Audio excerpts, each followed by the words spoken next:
అటు సూర్యుడు అస్తమించిన విశ్రమించని యోధుడు, ప్రతి ఇంట్లో కాంతి నింపిన ప్రజానాయకుడు, భారత ప్రజా క్షేత్రపటంపై తన రాజముద్రను మూపిన పరిపాలన దురంధరుడు, దేశ రాజకీయ చరిత్రలు ఎరగని విజయాన్ని అందుకున్న చాణక్యుడు, రాజకీయ జగత్తుకే కీలకంగా మారే యంత్రాంగాన్ని తయారు చేయగల మేధా సంపన్నుడు, మరో 100 ఏళ్ల సమాజాన్ని ఈ క్షణం అంచనా వేసి పథకాలు రచించగల మహా జ్ఞాన కోవిదుడు, ప్రతి పనిలోనూ తన నిమగ్నమై అందరినీ చైతన్యవంతులు చేసే సైనికుడు, స్థానం తమ్మయానం తన 2 కళ్ళుగా చేసుకుని ఎలా నెట్టుకు రావాలో సందేశం ఇచ్చే 3వ కన్నుతో చూపించిన త్రినేత్రుడు, గౌరవనీయులు తెలుగుదేశం పార్టీ జాతీయ అధ్యక్షులు, మన ఆంధ్రప్రదేశ్ ముఖ్యమంత్రి వర్యులు నారా చంద్రబాబు నాయుడు గారు.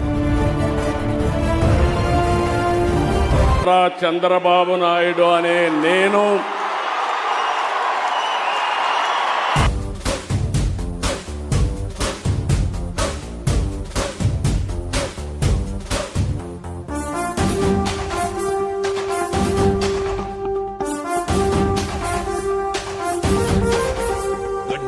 ఎక్కించే నాయకుడిప్పుడు ఒకడే ఒకడే ఒకడే, జాతికి ప్రగతిని తెచ్చే పాలకుడిప్పుడు అతడే అతడే అతడే.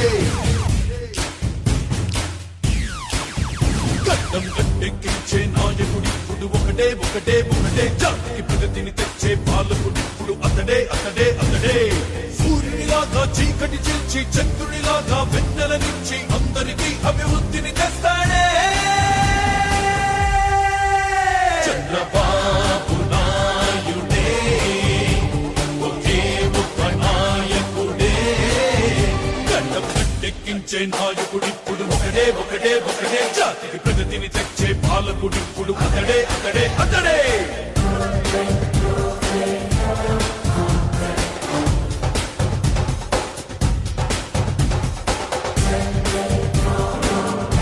జనగణ మంగళ గాయకుడా, ఘనమగు చరితల నాయకుడా, పలుతరములు మము పరిపాలించర స్వామికుడా.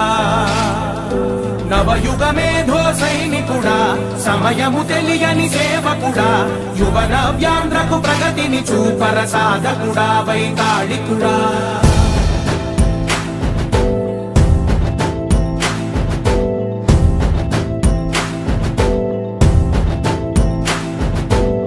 ప్రతి ఇల్లు నిన్నే నిన్నే పిలిచింది,